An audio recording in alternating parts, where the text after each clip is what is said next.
Welcome to Mason Cable News. Hope everyone is having a great week. My name is Jeff Carberry. And I'm Shreyas Adicherla. Happy Homecoming Week. Homecoming Week kicked off Friday, February 4th with their annual kickoff party. There was everything from free t-shirts to fun games. Students were able to watch the lip sync battle performances that were going to be originally performed the following night, but due to the lip sync battle being canceled, the teams had the opportunity to showcase their performances at the kickoff party. MCN was there to get all the footage of the fun-filled event. You may have noticed that George Mason's campus looks a little more decked out in green and gold than usual. That is because this week is the annual Homecoming Week, where events are hosted throughout the week to get the student body excited for the upcoming basketball game this Saturday, February 12th. The first of these events is the tip-off party, where students are able to get free t-shirts, play fun games, and show their school spirit. So today we have the tip-off party for our annual homecoming celebration.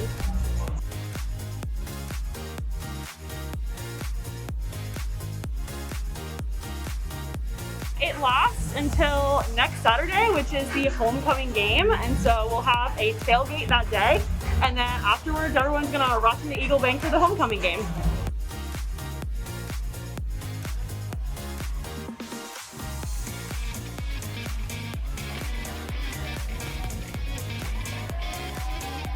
So we do have a good amount of teams performing today, and they're going to be showcased, so anyone who's in the hub ballroom is going to hear the music, get excited, and be able to go see them perform.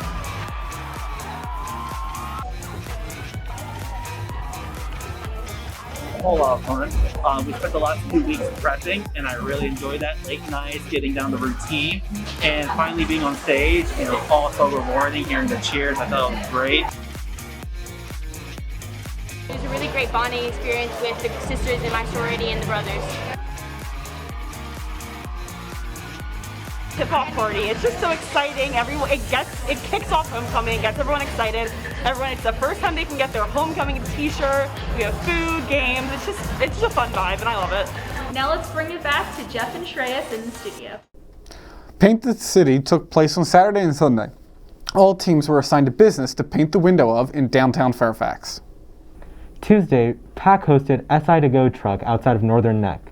Students could go and pick up some Mason gear to get in the spirit for the homecoming game coming up this Saturday.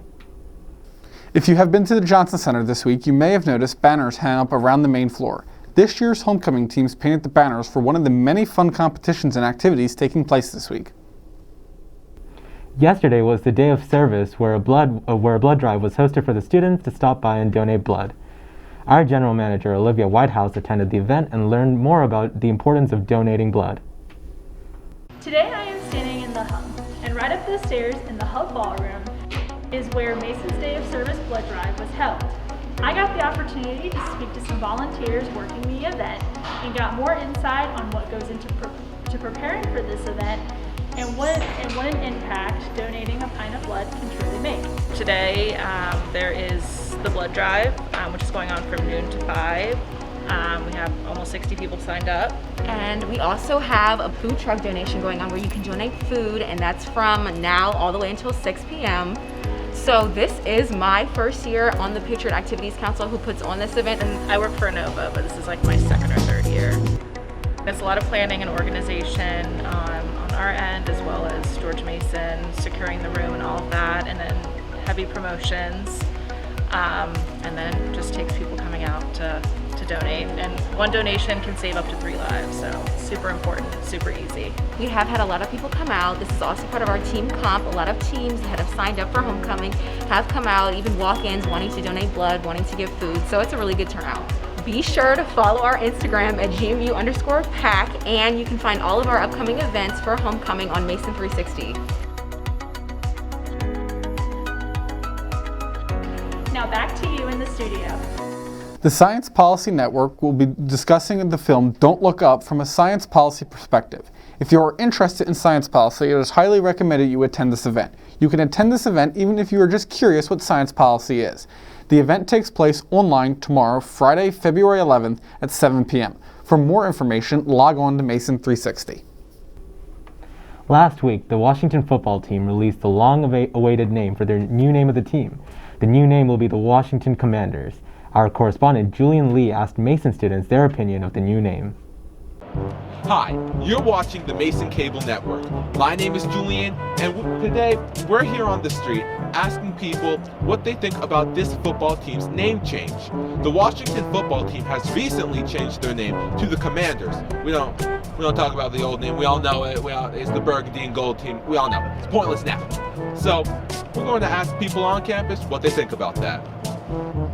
So, what do you think about the Washington football team changing their name to the Commanders?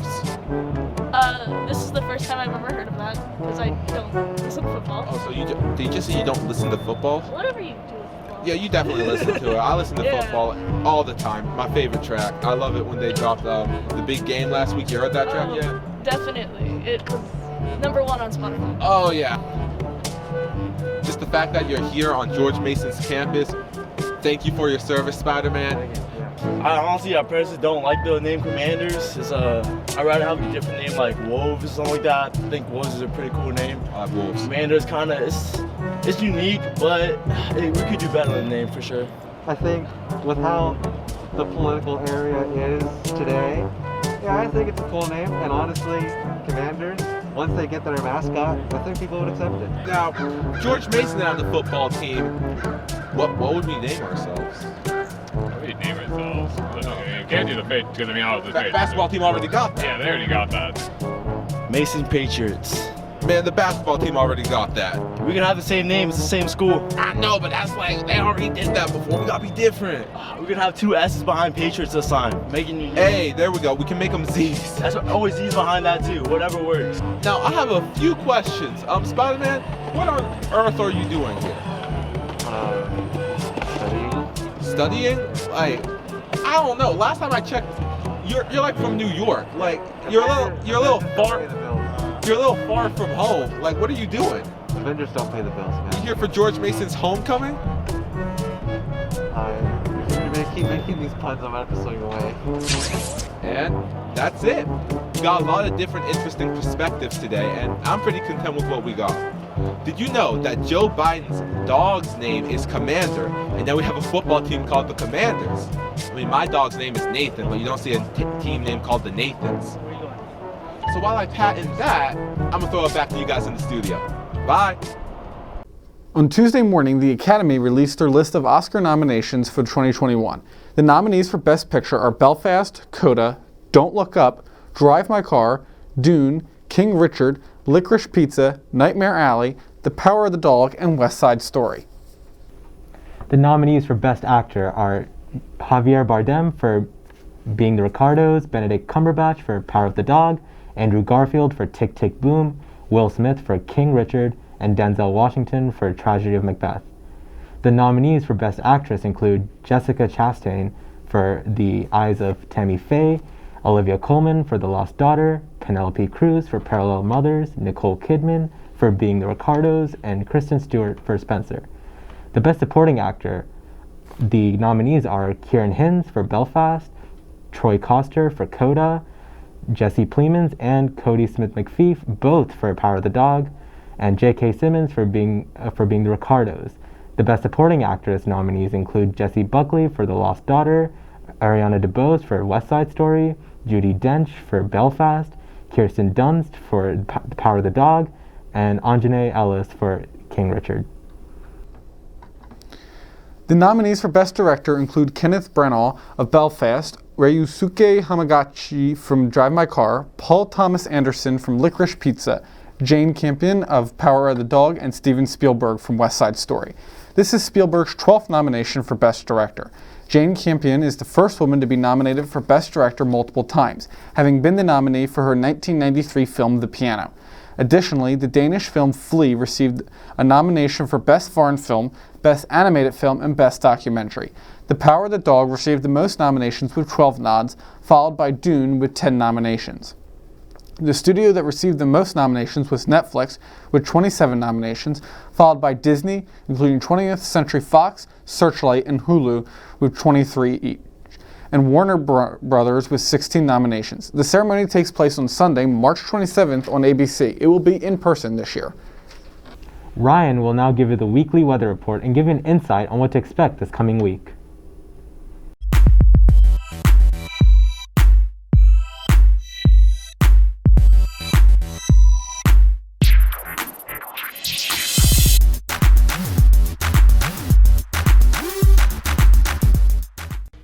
You're listening live to Improv for Mason here on WGMU Radio, heard WGMUradio.com. You know, it wasn't my idea. Today's show with our special guest interview for this team in the new conference. Welcome to a special It's been edition of the a First great Pick. transition for me personally. I love Mason. The very talented David Keckner. I'm great. How are you doing? Reed, Jonah, it was a pleasure having you on the show today. Thanks, dude.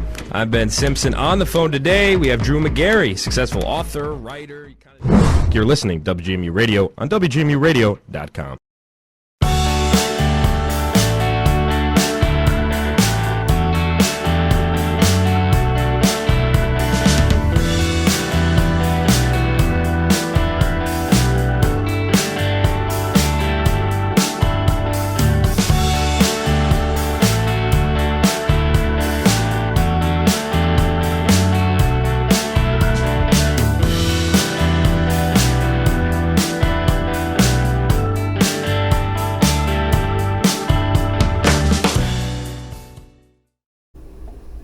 Today was another mostly clear and mild day with highs close to 60 degrees.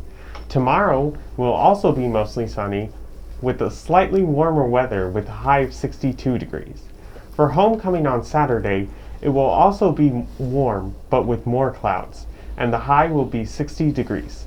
However, we should get some rain showers Saturday night, bringing in a cold front. The rain will likely turn to snow showers after midnight, bringing in the potential for snow on Sunday morning, though we should expect less than an inch of snow. Some sunshine will appear in the afternoon. The afternoon high will be 37 degrees. Monday will be cold and partly cloudy with a high of 33 degrees. Tuesday will be sunny and slightly less cold with a high of 41 degrees. Wednesday will be sunny with a high near 50 degrees.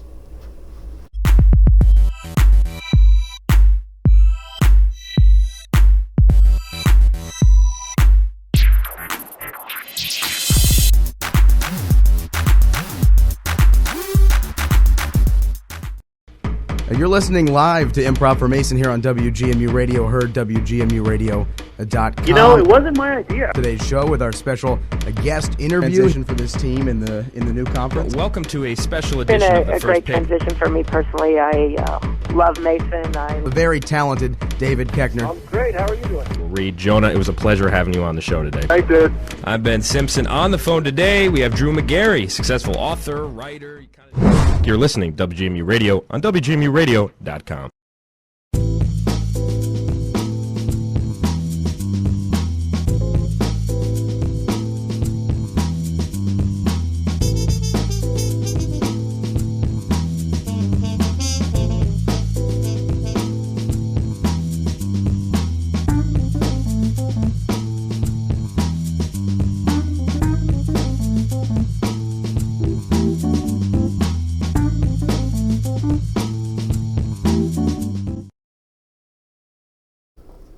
Thank you, Ryan. The Center for Advancement and Well-Being will host Mindful Mason Moments on Wednesday, February 16th at noon. Take time to de-stress in the middle of the day. There will be a mindfulness sessions with multiple facilitators.